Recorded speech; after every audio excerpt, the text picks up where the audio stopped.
Louisiana Eats is brought to you with major support from Zatarain's, a New Orleans tradition since 1889, and by French Market Coffee, locally roasted in New Orleans for 125 years.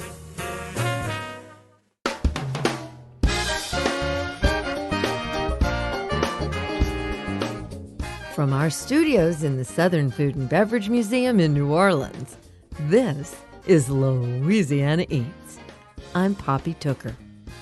Since its founding in 1970, the New Orleans Jazz and Heritage Fest has become one of the preeminent music festivals in the world. But anyone who's attended the fest knows there's a lot more to the experience than just the music. There's the food. Each Jazz Fest booth is a virtual mini restaurant kitchen, complete with hot and cold running water, gas, and electricity. That's where master electrician Louis Broussard comes in. He's the man who helps turn the power on at the Fairgrounds, a place he's frequented since childhood. Wait till you hear his food memories from the days when his father worked at the Fairgrounds. Louisiana Eats house band Johnny Sketch and the Dirty Notes join us for a peek backstage and give us the scoop on what fueled their latest CD, Sketch. Can't afford a ticket to the Jazz Fest? There's plenty of action just outside the gates. We'll take you there for a visit with some unauthorized vendors who run illicit pop-up bazaars and meet the customers who frequent them. Welcome to the festival on this week's Louisiana Eats.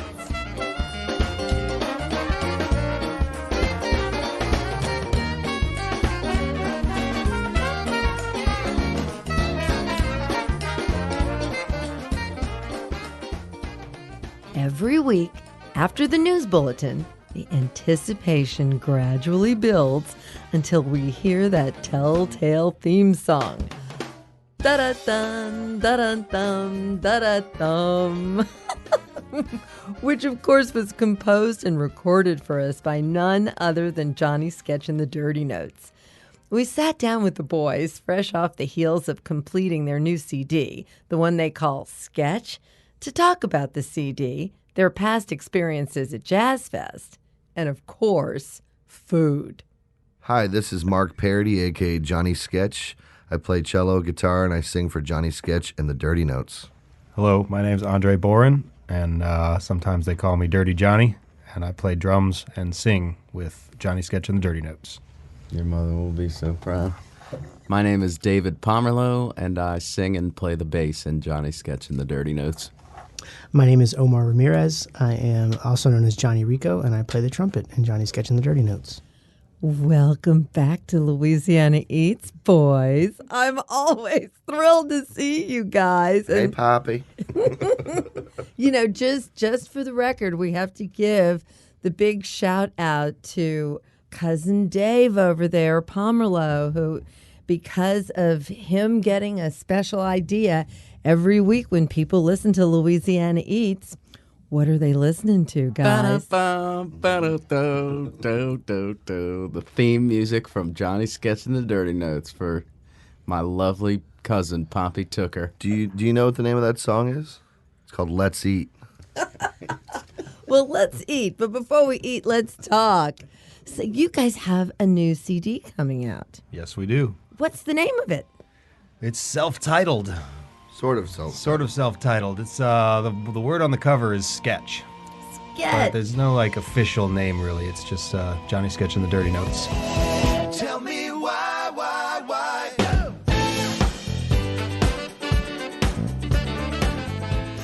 Where did you all record the latest CD? We recorded at a place called The Living Room over in Algiers underneath the bridge. It's an old church that's been converted into a studio.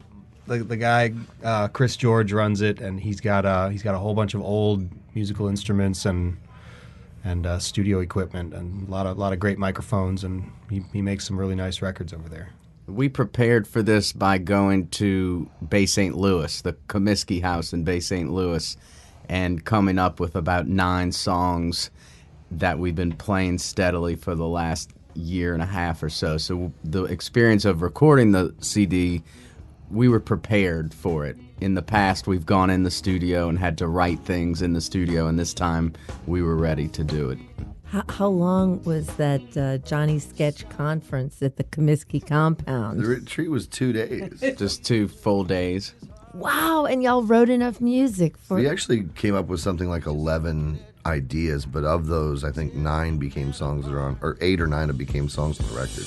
He's hanging on your lies, see it in your eyes, the way you're stringing him along. So stop for a second. When y'all work together in that capacity, what is the creative process like? Well, in this case, it's a kind of a newer approach. We kind of just got together. We had some ideas that we'd been working on before, and we would just kind of start playing them, and really just, it was the 3 of us. We would just sit together and kind of bash it out until we got somewhere with it and try to come up with an arrangement and then move on and do something else.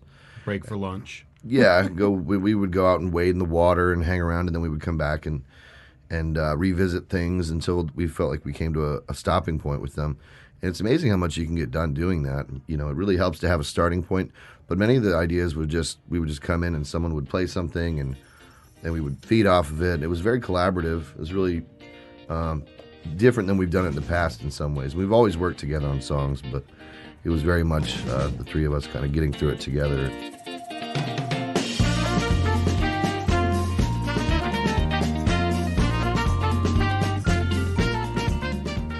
Well, you said and kind of feed on it. So what exactly was the feed fueling that summit? On that trip, what did we bring? We brought all our own food, and I remember we were trying to we tried to keep it like reasonably healthy, I think, as I recall. Yeah, because we wanted to be productive. Yeah, we didn't bring like a bunch of bags of Doritos and stuff. We're getting up there in age, Poppy. We're not young bucks anymore. We've got to put some vitamins in these tanks, you know. Oh, okay. I think we just made Andre cook. Yeah, I think Dre just cooked everything, probably. See a stone laid in the sand. What are you eating in the recording studio these days? We had some like granola bars. Granola bars. Yep. There was a lot of hot tea floating around and emergency pouches for the gotta stay healthy in the studio. Yeah, and we had things like we were eating a lot of like mixed nuts, and there was dried fruit at one point. We're still very much quite fueled by sandwiches. Yeah, that's true, but it was still felt like a bit of a departure. Like we had grown up. I just remember looking around and thinking, this is a pretty responsible group of guys. I don't think any of us drank at all the whole time we were in there. I didn't, or I don't remember drinking much of anything. Might have had a beer or something. But On older records, we had a producer who would just give us the studio, and we were able to do whatever we wanted.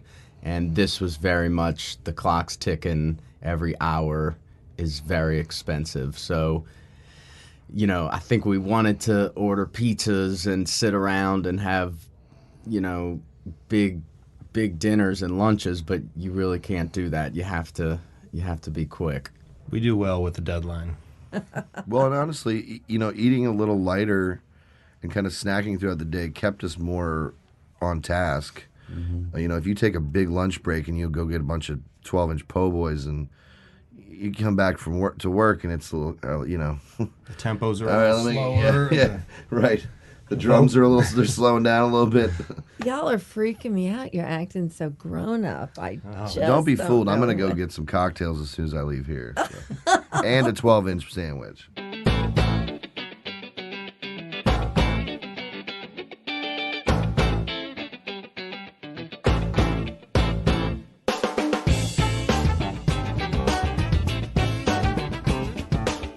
Well, I really wanted to pick your brains about your Jazz Fest experiences, because you all have been consistently appearing at the festival for over a decade now. So you must have a panoply of great memories, and things certainly changed over that period of time. I think the first time I saw you all at the festival, you were on the Gentilly stage.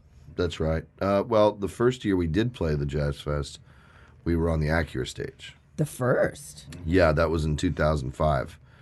We were supposed to play in 2004, and it was rained out. And I think maybe as a kind of a act of pity, they gave us a really excellent set the next year, which ended up being our debut performance. So we were on the Acura stage at 3:30 in the afternoon, which is also Dave Matthews was headlining that night on the same stage. I think probably when we played, there was at least 30,000 people in the field, maybe more. It was basically as full as it was going to get because so many people came early to hear Dave Matthews. Now, that's kind of a double-edged sword. Yeah, we got to play for an ocean of people, but most of that ocean of people were just waiting for Dave Matthews. I bet you got some new fans out of that crowd. We definitely did, and I'll play for an ocean of anybody, no matter what the circumstances. So it was pretty spectacular. Well, take us along with you on a day at the festival. How does it go? Do you get good parking? Well, Yeah, you either park in the Gentilly lot or the Acura stage lot, and they really have it all organized beautifully, so you're just whisked away They to shuttle each, you to wherever you each need to thing you be. need to do. And some years we'll do CD signings, and you finish playing and you take a breath, and they say, "Okay, come on, we got to go to the CD signing," and they whisk you away to that, and it's just really well run, and they take care of the artists beautifully, they do a really smart thing, too, which the first few years I didn't understand because I said, why can't we have a van and trailer, why can't we just pull it up behind the stage and load it out? I mean, we were getting out of one van, putting all of our gear into another van. They were driving us back there. And now that I'm a little older, I realize it's probably a smart thing to not have a bunch of musicians driving amongst, 100,000 pedestrians on a dirt track who don't really know where they're going. It seems like a slightly more responsible situation. And it works. And like Dave said, it works really well. They've got it down to clockwork. So how do they feed you at the festival? What's craft service like? Well, standard fare backstage food is, you get your ice chest full of sodas and beers. And then you get your deli tray, which is like every backstage in America and elsewhere, I'm sure. Little triangle sandwiches with the crust cut off. And hey, don't get me wrong. I think we're all pretty big fans of those. I can eat a lot of those. Those sandwiches are pretty They're good. party sandwiches. They're great. Those aren't deli. And Well, whatever if you you're want to from call New them, Orleans, they're they're party sandwiches. sandwiches. Okay, party sandwiches, darling. But in general, I don't think the bands accept the Jazz Fest gig for the backstage catering. No. we did have a deal going with tips for a while where we said, hey, Tipitinas, we will grace you with our presence, but we require Popeye's chicken. And they honored that for a while, but I think they've given up on the chicken. We didn't get it the last time. It's probably better. It's not the best pregame food. Oh, it's the after game. It's an after, yeah. Right. By The then, after everybody's game eating food. it. Everybody's eating it, and all that's left is the bones. Well, we have had some fun with Popeye's fried chicken before. Remember the time that you all were throwing fried Popeye's hand pies from the stage at around 2 o'clock in the morning? They were strawberry. I will never forget that. Winging those pies from the stage at Tipitina's. That was wild. It was People awesome. couldn't believe it. In this city, we're used to having things thrown to us from the Mardi Gras tradition. But most of that stuff about a week later just kind of looks like garbage, Not garbage per se, but it doesn't serve any purpose. It goes into a bag and you forget about it for 360 days. A Popeye's hand pie has immediate appreciable value, especially at 2 a.m. when you've been drinking at a show. That was like throwing money into the crowd. People's faces lit up. And I think at the Maple Leaf one time we had A flash mob. a whole fried chicken flash chicken mob. flash mob, and we put a bunch of boxes out on the bar, and then we passed boxes over the crowd like they were crowd surfing through, and everybody took a winger. It was so cool. And there's nothing better than watching a crowd that's dancing and eating chicken at the same time. It's a very New Orleans moment for me. Oh, never fall. Exasperating fools who fail to heed the call. He's the right man. Got a power on. He's calculating victory until the dawn goes on. What is it like when you get that new CD in your hand for the very first time? I'm just glad it's over. Yeah, I think that's really the main feeling is just good. We finished. By the time you get it, we've heard mixes over and over again. We finally heard the mastered copy several times. By the time you get the copy, it really is mostly just a feeling of good. We're done now, because it's not like, we get to excitedly put it in and see what it sounds. We already know what it sounds like. Right. So when you finally have the copy, it's really nice to see the artwork, to hold it in your hand. It's very satisfying, and you're kind of already like moving on to let's do something with it. The last time I listened to this record will probably be next month sometime, and then I won't listen to it again for another 5 years. Well, now you're going to be playing it all the time, right? Right, exactly. Right. Well, and when we sell our first million, I think I'll listen to it again. Oh, that's a good idea. Well, we'll see how far we can just make that happen. This record's going to at least go aluminum, I predict. Aluminum? Dozens of copies sold. Dozens of copies will be sold. You're going to get the first copy, Poppy. Oh, well, thank you, Poppy guys. copy, first off the presses.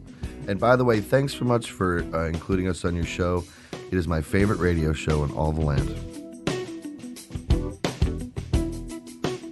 Our friends, the Louisiana Eats House Band, Johnny's sketching the dirty notes. Like my champagne dry, a little smoke in my eye. When we return from a short break, we'll take you right to the gates of the Fairgrounds, where, against all rules, unauthorized vendors annually ply their wares. Stay tuned. Give it up to your soul. You better hang on tight. We're gonna find a bump in the night.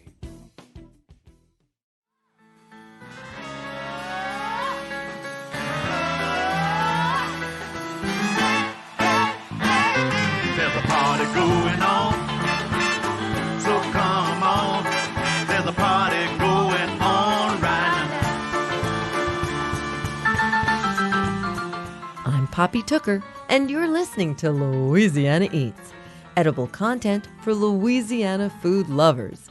Louisiana Eats is brought to you with major support from Rouse's Markets and from Ralph Brennan's Redfish Grill.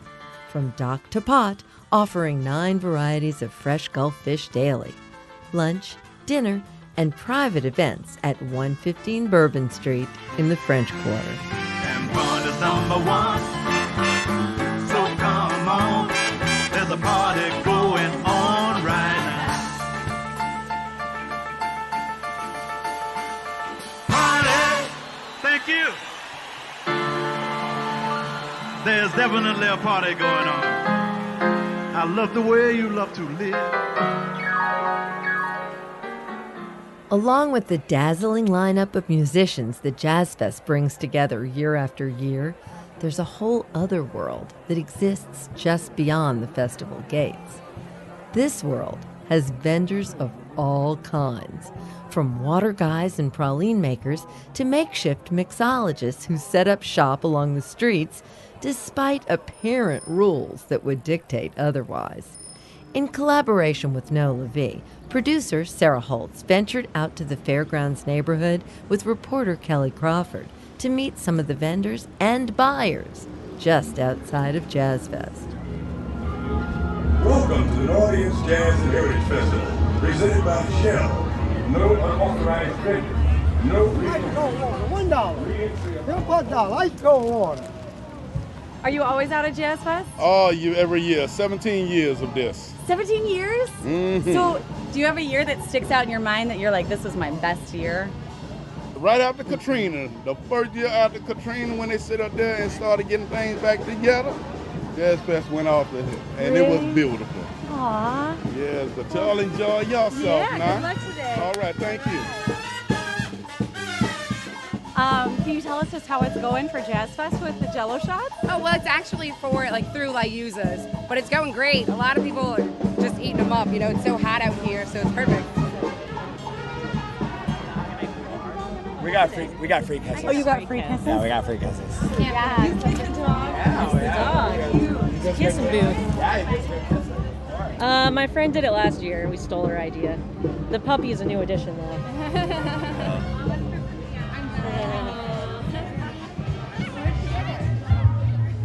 All right, so Camp Mystery, we've got people in the window with a balloon. There's a bubble machine going off.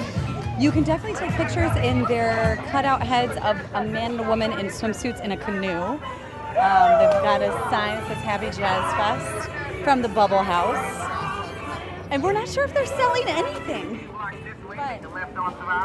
This entrance is only for people who are paid by Jazz Fest to be here. If you paid to be at Jazz Fest, 2 blocks up, left on Savage. So what's your biggest seller? Yellow lemonade, regular. Really? Not the baked goods?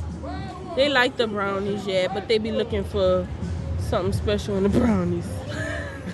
Do you get asked that a lot? They're like, are they all day, and then they ask if they have alcohol in the lemonade all day. Really? Well, is there anything that's ever happened out here that you're like, this is the strangest thing that's ever happened to me? Kind of, like a lady, she was pulling out her, I thought she was pulling out her wallet, and she was pulling out her phone, and she took a picture of the lemonade. She said she had to take a picture because of Beyonce's new album. This is our first time. It is? Yes, because our kids, we are from a Audubon Charter School, and our kids are going to France next year on an exchange program. Oh. So we are raising money to try to get everybody there. Really? So this year we have somebody who has a house on the route, so we just said, okay, let's do this. That's so we are selling water and mimosa, and all the kids, 28 of them will go to France in October. Oh, that's amazing. Yeah. One mimosa. One mimosa. Here you go, lady. Woohoo! Okay. The sobering of the rain at Jazz Fest that occurs, and you get cold and you're just absolutely miserable. We've all been there. And the one thing that makes that all better is to have a glass of champagne. It makes the misery of the rain turn into a sunshine in your brain.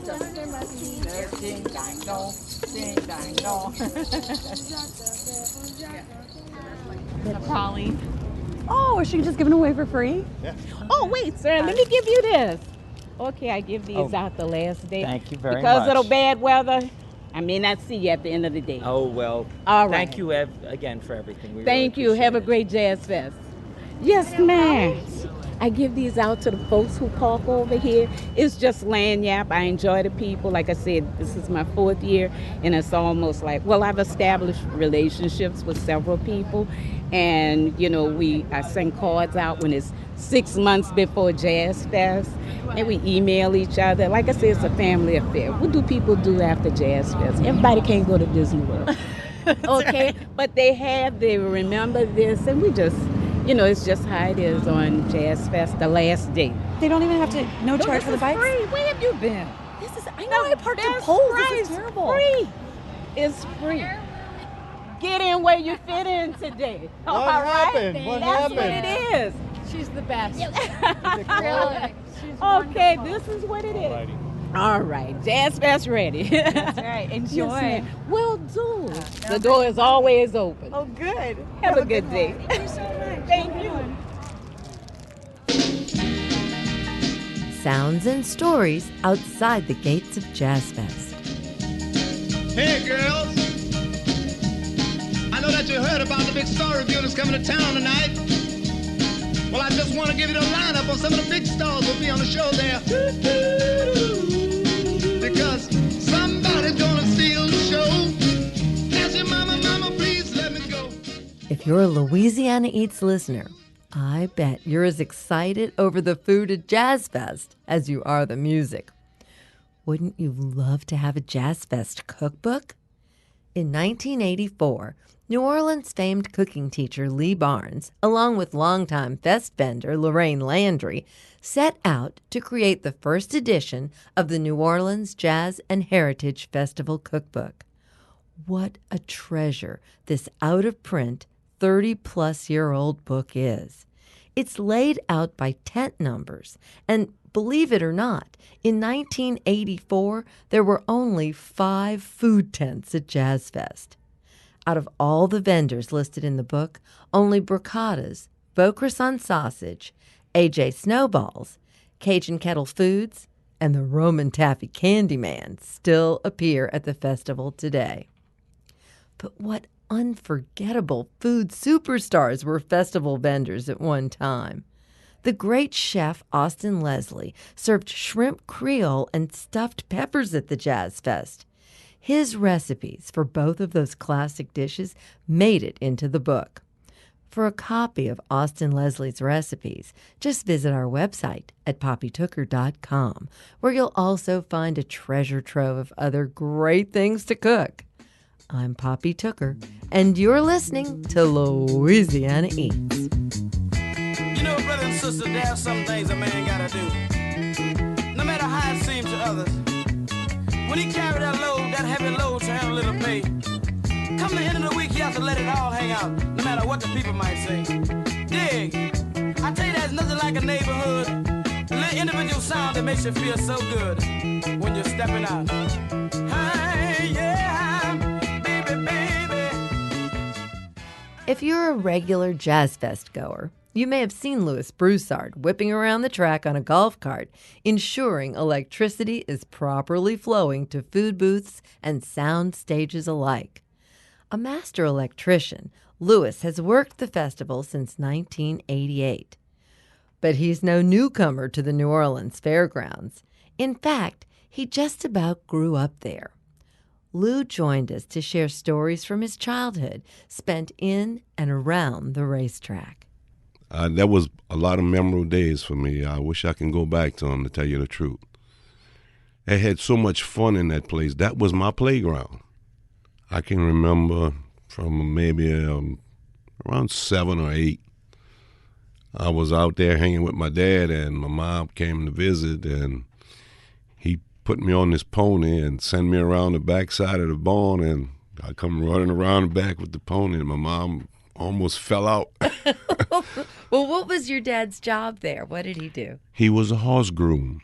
He took care of race horses for certain people, and his main job was to take care of the Fairground Corporation race horses. Your daddy had almost like a little mini farm out there, huh? He did. He had millet-on, he had eggplant, tomatoes. He didn't grow very much okra, but the snap beans, beautiful. My mother couldn't wait to get her hands on them. There were some animals too, huh? Yes. We had 2 goats, 1 cow, about 400 ducks, about 300 chickens, and a cage full of pigeons. Pigeons? Yes. You were eating the pigeons? We were eating the babies. And my father would have me go into this loft and take them out of the nest just before they would come down on the ground and start eating. Because they would be so tender and beautiful then? Fat. Buttery fat. So I guess you would pick vegetables, and every day there was a regular bounty that your mom was cooking? Yes. I can remember going on my bicycle after school, going to the fairgrounds, and my dad had a big bag of whatever he would pick, and he'd tell me, when you go home, just make sure Mom get it, you know. And it worked out fine. We ate good. We had plenty of chickens to eat, plenty of ducks to eat. So with all that delicious food that you were bringing home every day, what are some of the favorite things that your mom used to cook up for you? When she wanted to stew a hen, my dad didn't want to give up none of the girls. He loved his girls. And because they were egg producers too. Was they? We also had a double yolk at that. Oh my goodness. Yes. Beautiful eggs. So how did it go with the hen? They would go round and round, but my mom always win. I wind up bringing the hen home sometime too. You know. And she would stew it up? Oh, yes. And you talk about fresh stewed hen, brown gravy with green peas in it, all the other little specials she would put in it, and her wonderful potato salad. You couldn't beat it. Oh, yum. What was special about her potato salad? Mom just had the right technique. Oh, it's all in the hands. Flip of the wrist. Her spoon was broke into it, I guess. You know.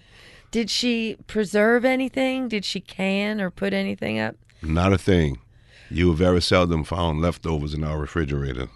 Well, I loved the way you described to me that, you know, nowadays we would call this a CSA, community-supported agriculture. And your dad was kind of running a little CSA there because he was raising so much food, he was sharing it. He was. Tell us about that.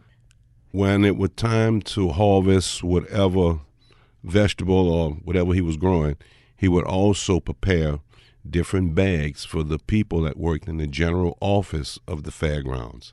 He would feed them also. And when we would harvest ducks, I would bring 12, 14 ducks already clean up at the general office for the people so they can have ducks, and also the chickens and also the baby pigeons. And how long did this go on for? Up to maybe 12, 14 years my father did that. What are some other things that you remember about raising that food, working with your dad, and hanging around the track? Okay. When the races would leave for the summer, the infield would grow wild and crazy. And then before the turf track came, there was a ditch. I used to catch crawfish in the ditch right there. Oh, gosh. Right at the stretch before the infield. There's 2 ponds there. The back pond, I used to catch yellow-bellied catfish. I'd catch 2 fish, bring them to my dad. He would send me to Terranova's grocery to get a po' boy bread. And that would be our lunch. Well, that is so amazing, Lou, to think about the fairgrounds and what a self-sustaining place that was. People thought that all that delicious eating at the fairgrounds started with the festival. It's been going on, huh? Yes. And we've had a lot of good times out there. Well, I want to thank you so much for taking the time to come and share these delicious memories of a childhood at the racetrack. Thank you very much. I appreciate it. And I know if my father was alive, he would too. Louis Broussard, Jazz Fest master electrician, sharing tales of his home away from home at the New Orleans Fairgrounds. In my younger days, I wish I know then like I know now.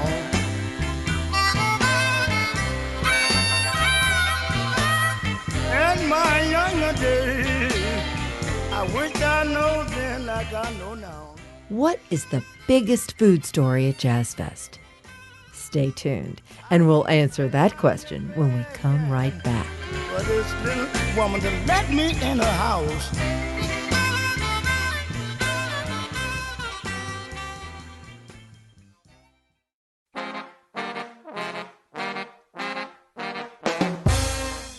I'm Poppy Tooker, and you're listening to Louisiana Eats, edible content for Louisiana food lovers. Louisiana Eats is brought to you with major support from Popeye's Louisiana Kitchen, Zatarain's, and from French Market Coffee. French Market Coffee's premium blend beans are locally roasted in small batches, creating a coffee that can only be called New Orleans Bold.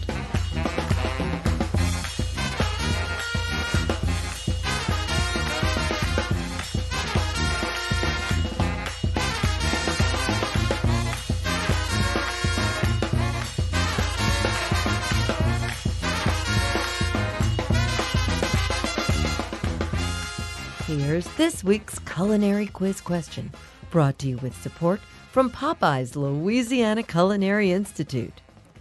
What is the biggest food story at Jazz Fest? It all starts at the top with food director Michelle Nugent. Michelle manages a staff of almost 30 people in the food department during the many weeks the festival is in residence at the fairgrounds. By the end of March, when construction starts, Julie Posner's job begins. For almost 20 years, Julie has worked with Michelle coordinating daily meals for about 300 people who are responsible for the build-out, then breakdown of the festival grounds. Add in backstage craft services, and you've got one monster job. Additionally, the health department sets up an office on site to ensure that everything you eat at the festival is sure to be served at proper temperatures and in sanitary conditions. So the next time you chow down on your favorite festival food, remember to thank the amazing staff and hundreds of volunteers who make the New Orleans Jazz and Heritage Festival the most delicious fest on earth. That is some real Louisiana Eats.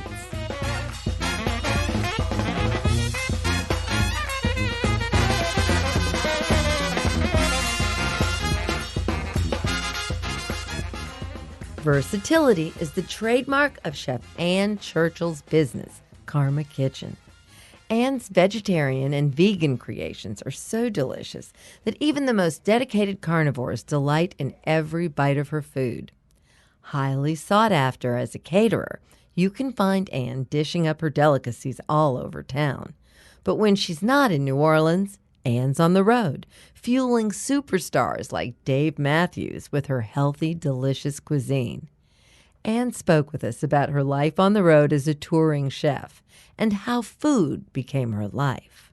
Well, I always loved cooking, and it wasn't really an option as a career path, when I was younger, and it was, you'll go to college and you'll do this. And so I did, and taught high school for 6 years and worked in video production and did a number of things, worked in television for a while, and always loved cooking and thought, gosh, I would love to do that for a living, but it just didn't seem feasible. And then I was living in San Francisco and working for Make-A-Wish Foundation and ended up running a marathon and raising money for Team in Training. And I just had this epiphany while I was running, because it is a really interesting psychological thing that happens when you're running 26.2 miles. You have a lot of time to reflect. And these walls kind of broke down, and I just thought, well, being scared of stuff's just silly. And so I thought, if I wasn't scared of anything, what would I do? And I realized that I'd cook. So when I moved back here, I applied to Delgado and worked at Bourbon House as an apprentice when I was in the program, and worked at Bayona for Susan Spicer, which was amazing. And then just went out on my own. I already knew that I wanted to start a catering business. And right as I was starting, Kate and Jane from Bridge Lounge, the former owners, they gave me a call and they said, we really want to do food here. That was a great launching pad. And so I really owe them tremendously for that. It got my name out there and people could come in and taste my food. So after the storm, a kitchen became available, and a friend of mine bought the kitchen with the understanding that I would rent it in the Bywater. And it was right around the corner from my house. So set up shop there and just started feeding all the people who didn't have a kitchen anymore, and it just went from there. I did food at Bacchanal for a while, and yeah, we never know where you're going to turn up next. That's the kind of girl you are. I like to surprise people. So, Anne, how did you and your food come to the attention of the Dave Matthews Band? I was really fortunate. I already had a little bit of a working relationship with Piety Street Studios, and I live on Piety Street, so I knew them already. And they'd had my food. I got to cook for the River in Reverse, Elvis Costello and Ellen Toussaint, when they recorded. I got to feed them, which was really exciting. Yeah. And so there was already a precedent there. And I was at a Christmas party at the country club, and Sean Hall said, we might have a band coming in that might need a caterer, and we can't tell you who it is yet. I'm thinking, big band. I'm like, Rolling Stones? What? And they said they might want to bring in their own chef. They haven't decided, but we're trying to tell them they should use you. And I was like, well, worst case scenario, some chef comes in and I rent out my kitchen. Yeah. But I thought it would be really fun to cook for whoever this mysterious entity is. And so I was in the kitchen washing my dishes one day, and I get a call, this is Cara from Dave Matthews Band, and my knees went to rubber. Yeah, I bet. And can you send us some menus? And so I did, and started cooking for them. And it was they stayed here for several months and really did. Which album were they working on? This was Big Whiskey and the Grugrux King, which Big Whiskey is New Orleans, and the Grugrux King is a reference to Leroy, the band member who passed away. So it was a tribute to him in a sense, and he loved New Orleans, so they decided, what a great idea to record here and, support New Orleans in the aftermath of that man-made disaster. So you send off your suggested menus, and do they pick and choose, or do they start to tweak what they want from you right away? They just wanted a feel for what I did. So it was more, she gets it. She'll be able, do the kind of food that we want. So I didn't have to stick to any. I got to make it up every day and have fun. So I got to go to the market and see what was really nice and see what fish purveyors had really nice fish. And so it was really fun. But as a party chef, I didn't have the giant repertoire because, I'd have a bunch of different things I did, but I didn't have to come up with 3 different entrees every single night and to not repeat them. So that got to be really interesting and fun and sometimes challenging. Like, what am I going to feed them tonight? Oh, my gosh. How did it then occur that they said, come on, Anne, let's go? Well, I was setting up one night and someone said something about a tour chef. And I said, what's a tour chef? And they said, oh, those are the chefs that travel around and cook for us. And I said, that's a job. And I think I said a couple of expletives too, involving kidding me. Yeah, I bet. And they said, you'd be interested? I said, well, yeah. And I was, newly single and just thought I could pick up and take off for months at a time. Sure. And so they made a call and I started working for their catering team, which is 4 chefs and a front of house dining room person and a crew chief and then someone else who handles stocking the dressing rooms and stocking all the buses and that sort of thing. Wow. Okay, well, walk us through exactly how this works. You go on the road with the band. So where are you doing the cooking? Well, we have in our rider that is advanced to the venue. This is the summer tour. The summer tour is outdoors. They're an amphitheater, so we're outdoors. So they're supposed to provide us with a tent of certain diameter, and then they have to provide us with refrigeration. They provide us with tables, and they provide us with a few prep cook dishwasher people, which on a good day, they're very competent, and on a bad day, you're washing the dishes. Sometimes we have to jump in, and that's a bad day is when we have to jump in and wash dishes. We set up the tables and set up the refrigerators, and some things are pre-shopped for breakfast. So the lead chef goes out to the store and buys stuff for lunch and dinner. The remaining 3 of us show up and get everything ready. Then all these road cases come off of a truck with 3 convection ovens, pots, pans, an entire pantry, a whole front of house with chafing dishes and a giant coffee case. And it's pretty amazing the amount of equipment. And so all that comes out. We set up and organize the kitchen, get power from the venue, set up our ovens, and then we crank out breakfast for about 85 people and keep that going. And then the lead chef shows up, Fiona, and we unload everything and talk about lunch and then crank out lunch. And then as soon as lunch is out, we talk about dinner and keep lunch going while we get dinner ready and crank dinner out for 5 o'clock. And then that goes till 8 or 8:30. How quickly I forget. And then we pack everything up and move get on on to the the next bus town? and do it again. Yeah. Wow. So were there any disasters? Well, there was this one weather situation in Canandaigua. The setup they had for us was not ideal, and there was a giant lightning and thunderstorm, and it was getting water in our cases and blowing things over, and we couldn't set up everything, and so we had to wing it. And I basically found a little alcove inside and cranked out breakfast while the guys outside tried to wrestle, with flying tarps and all of that. So that was pretty intense. It's the same with catering or with restaurants as well. It's just you think you're not going to pull it off, and then all of a sudden you're like, I can't believe I just pulled that off again. So there's a lot of that. Yeah, that's the food secret. So in all your travels with the band, were there any favorite venues that you worked? There are a few that I really like, but one of my favorites is called Shoreline in San Francisco, and it has all of these Bill Graham presents old structures from the crazy big parties and concerts and the Grateful Dead shows. So it's great photo ops. There's like a big skull. There's this giant earth that I have a picture of me hanging from it.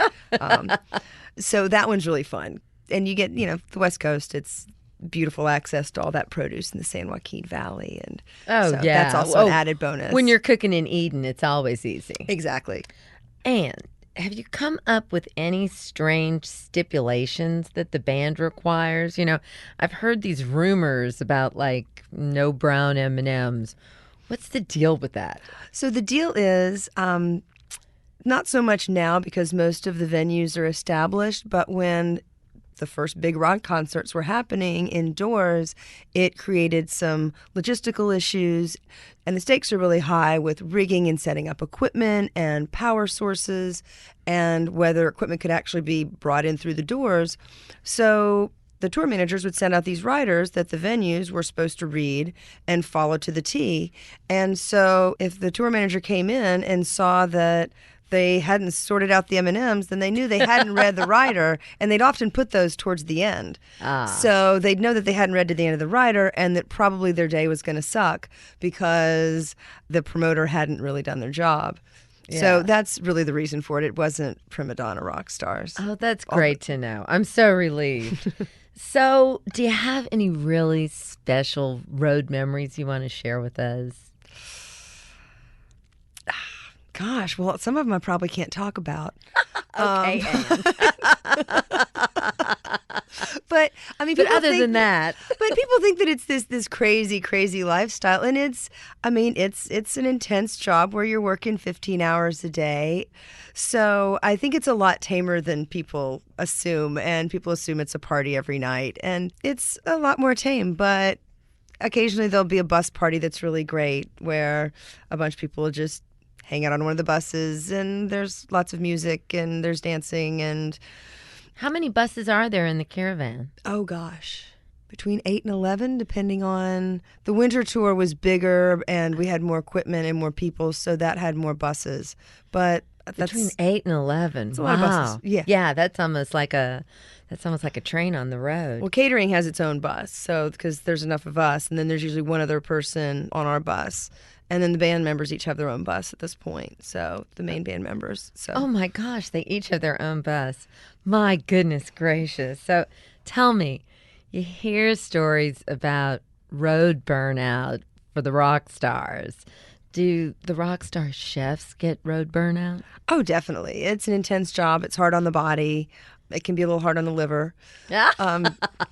And you're in close confines with a lot of people. I mean, you're living on a bus with 7 other people, and you work with them for 15 hours a day, and then you're hanging out with them at night. So no matter, I mean, I love all of them, but sometimes, you just really want to go be by yourself for a little while. Yeah. So are you going back out on the road anytime soon? Yes. Going out after Jazz Fest. Cool. Yeah. Well, great. Thanks so much for giving us this behind-the-scenes look at the boys in the band. Well, thanks for having me, Poppy. Anne Churchill, tour chef and founder of Karma Kitchen.